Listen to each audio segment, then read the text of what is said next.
So I'm not sure if you guys are aware, but I'm a big fan of No Jumper, right? I love No Jumper. I love the channel, love the podcasts on there. It's bloody excellent. One of my favorite ones on there is Disconnected, and originally hosted by House Phone, and he was essentially the resident sort of streetwear guy, which is not really streetwear. I think it's cool. To me, it looks like more like cloutwear, especially the LA type of thing, because they all wear the same type of uniform.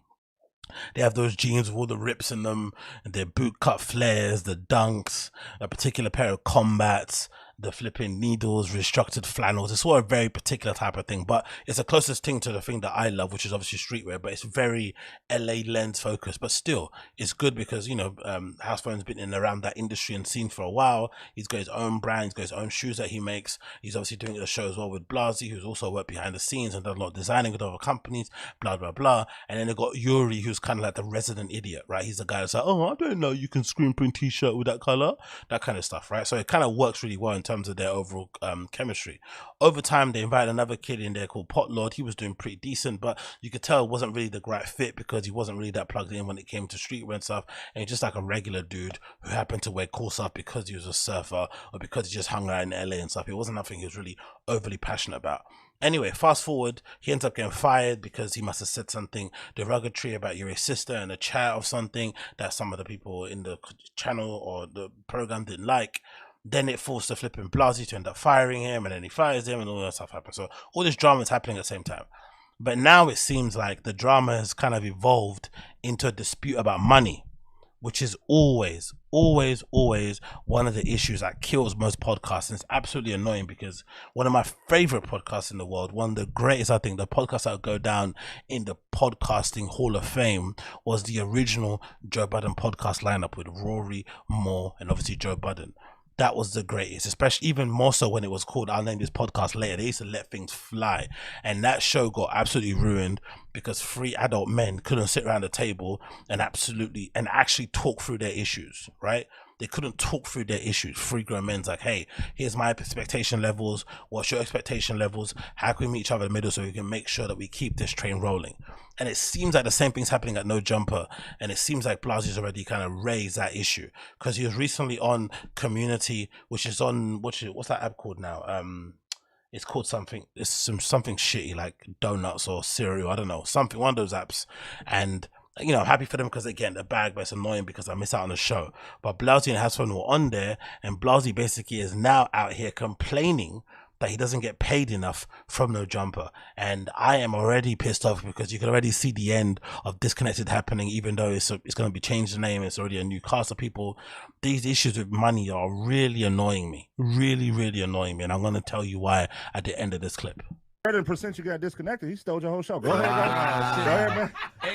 Hey, listen, y'all talking about like y'all can change the name, but the check's still the same. That's all I gotta say. I'm gonna tell y'all the check is unexistent. The check is disconnected. For me, it's disconnected. No, your check is gone. My check has never been gone. No, Blazzy, they try to twist the words. Fight. No, they twisted the words. Blazzy, in front of us. They twisted the narrative in front of us. No. But we know what you do other than disconnected, Blazzy. So you ain't even tripping on the financials when it comes down to that. No, but it's literally. Nah, I need my bag, Josh. Josh, where you at? It's like 5% of my monthly income, bro. It's almost talk like your shit. There we go. But not in a good way. Like, motherfucker, y'all should pay me. I can't believe they don't pay you. No, they do, but it's to Wait the a point where minute. it's like, Hold let's on. unpack this. Yeah, let's unpack this. I pay people who work at the warehouse more. Wait. Breaking news. And this got nothing to do with me. This is not a place I should be having this conversation. I really was anticipating to be on there for a year to hit Josh with the bullet point fucking presentation on why shit should be at an X amount of Was dollars. they paying Pollard? What the fuck? Hey, I ain't gonna speak on that. So No Jumper don't pay y'all? No, they pay me. Who's but y'all, like, nigga? I get paid. They pay me, but it's like, man, what do you want, Blazzy? I get paid. I'm about to say y'all. No, Pun. Listen, I've sent an invoice twice this time. Rejected. Yeah. Rejected.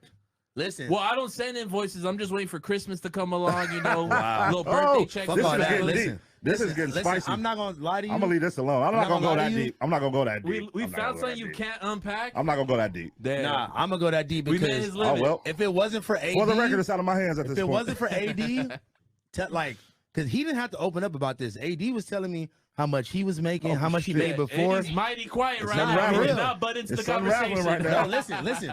Once AD had that convo with me, we started disconnected the next week after. Like I was like, why the fuck am I not doing this too? Oh, AD should have a conversation with me then. And listen, my income from No Jumper doubled after we started disconnected. AD, we need to book a meeting next week. Shout out to my fucking brother, man. I need to. So, as you can see, it appears like Blazzy is intimating or getting to the point that he feels like he's underpaid or maybe doesn't get paid at all at No Jumper. First things first, you can't be sitting on there bragging that it only takes, I think he says in a bragging type of way, it only accounts for 5% of my overall salary, right? Or what I make in a month.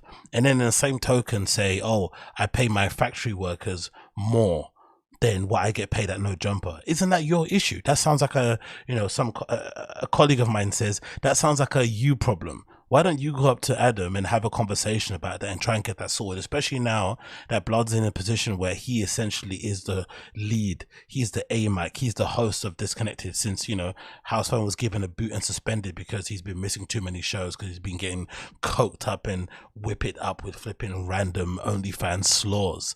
If that's the case, right, why don't you go up to flipping Adam22 and ask him to have a conversation like an absolute adult? Sit down and talk about the issue, because I get annoyed because at the end the only people that suffer the most off the back of this are the fans, because the fans become you become attached to these guys. You create parasocial flipping relationships which are annoying but always bound to happen.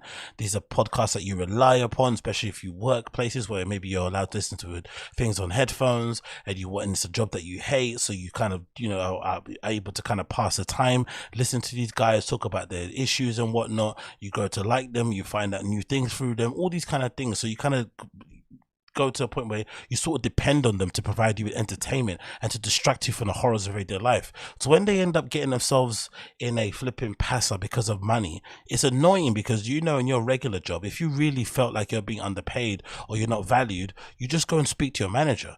Obviously you can do what Blazzy said in terms of preparing a PowerPoint presentation or giving a white sheet of all your achievements and the things that you're going to do in the future going forward. But for the most part, most adults, most people in here have done it before, where you've kind of gone up and basically said, hey, by the way, I feel like I'm not getting enough pay, or maybe I feel like I'm not getting enough flipping shifts. And usually in most places, especially if you offer something to the workplace, especially if you're of value, they'll make it work because they want to keep you. They don't want to fire you and try and hire somebody new. Anybody that's run a business, anybody that's worked anywhere will know how difficult it is to find good people. It's very hard. Good people that actually take their job seriously, turn up on time, are a pleasure to be around, are pretty rare. So if they found you and you're already good and settled there, why would they want to let you go? Actually go and have a conversation, but they're not willing to have a conversation, and it's pissing me off. But the other side of this thing that's really pissing me off is, how much do you expect to make?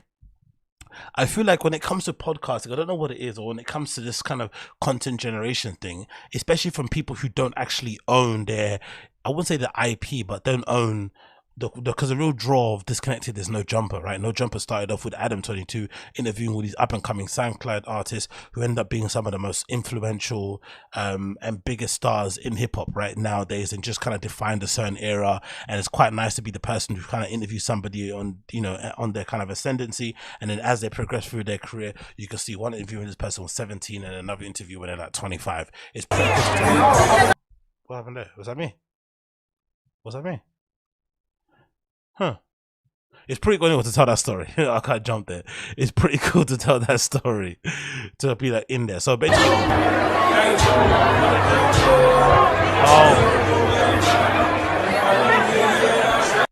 it's a fucking Beyonce video playing. Anyway, it's pretty cool to tell that story, right? To kind of be the person on the come up and making it work. So the thing that really irritates me when that happens with this sort of stuff is, number one, most of these people that are complaining are essentially just employees about the money. They're not people who actually own the platform themselves. And I've always seen stuff like this that they're doing on No Jumper or so even stuff that is to do known community, as the platform is an opportunity for you to basically showcase yourself and to use it to kind of do other things. So when you start, a lot of the guys on No Jumper, T-Raw being a good example, didn't really know much about streaming or about content creation before getting on No Jumper. You jump on there, you become a really good personality, people enjoy you, you're an integral part of the team, and then you see the possibilities, you know, for yourself in terms of earning potential, and you end up starting your own Twitch channel. That's basically what they give you. Now, I don't think you should go on places like No Jumper, even a Joe Budden podcast, with the assumption that you're going to be rich. I don't think that's what you should be doing. You should be going there using it as an opportunity to go and do other things. And I think about it similar to what's happening with the kind of Nelk, or what happened with the Nelk boys. And I think I spoke about it previously, where Nelk were having this issue, let me put this on the screen, between these two guys, right? The Kyle, what's his name? Bob Menery, and obviously the Kyle guy, right? We're having issues in terms of money and pay and shit. And essentially the crux of it was that this Bob Menery guy basically thought he was way more integral to Nelk and the podcast than the Kyle did. He thought he was integral to the podcast, and they had a kind of dispute. And then in the dispute, the really important part about it was the amount of money that Bob Menery was actually getting paid for his contribution, which was absolutely crazy. And I think in that regard, for this one, is a good example, because this Bob Menery guy was actually bringing guests to the show. You know, there's a debate about how many guests he was bringing there, because I think you know, the Kyle guy put a full list about the guests that he was bringing on the show. But just imagine, Bob still ended up bringing Dan Belzerian, Shaq, Joe Burrow, Portnoy, Candace. Like, these are really good guests that he kind of brought on board. So it's still not anything crappy. So this guy who's arguing with Kyle about ownership and about having a bigger slice of the pie, he has probably more weight to kind of ask for more because of who he's brought to the table, and the fact that he was basically one of the main hosts on there and people actually liked him as a personality. But then you find out how much he was getting paid, being the guy that brought guests like Shaq, Antonio Brown, Candace Owens, Jordan Belfort, all these type of people, right? So he's bringing top guests. Look at how much he was getting paid. Bob Menery was paid $1.2 million for 10 months of work. Bob Menery made 30% of all ad revenue on Full Send podcasts. Menery was being paid $7,500 per episode, and they were often recording 4 episodes per month, which essentially is 1 episode per week.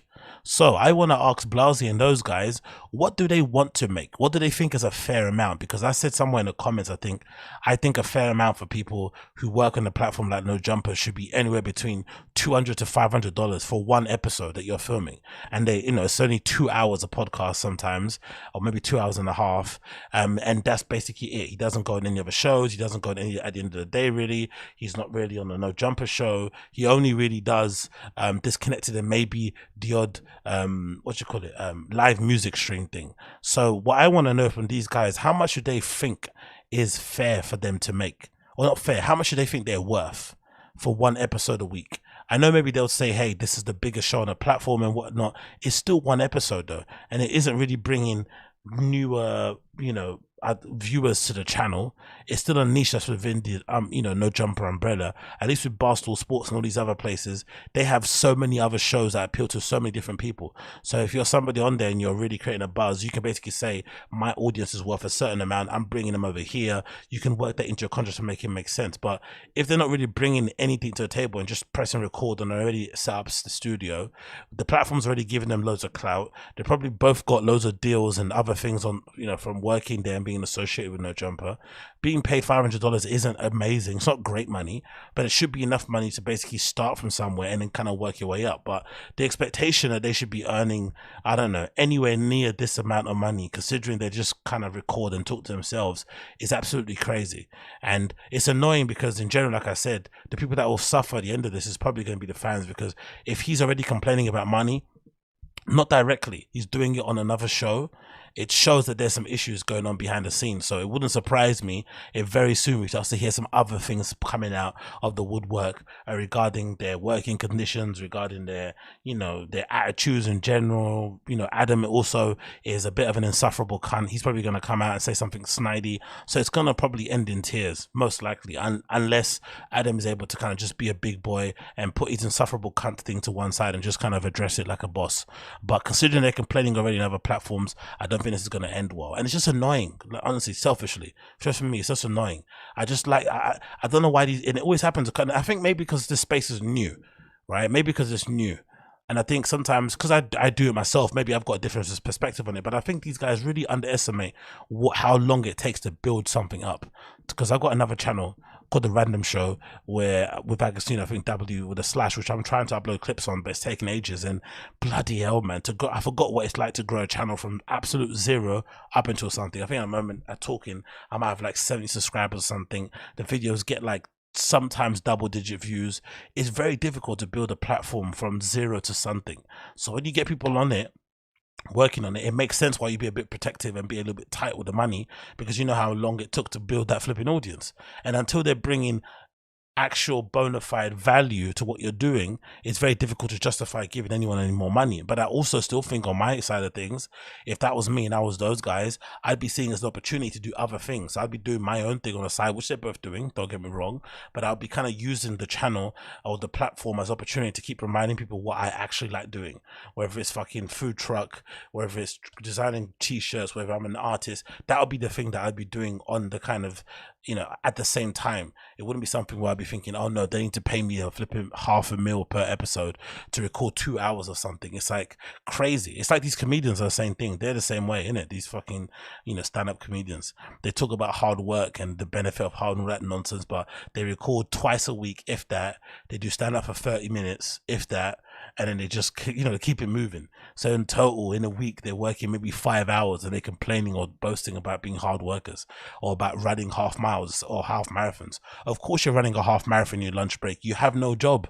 Do you know what I mean? You spend most of your time at home. Most of us are having to work 9 to 5s, look after children, look after pets and shit, go visit family members. Of course, we don't have time to do half marathons in our lunch break because we actually have a life that we need to kind of keep going. So that's just some small rant that I kind of had to go on because it was annoying me, man, because I can already see it being an issue going forward and it's not going to end well for these guys. It's fucking annoying.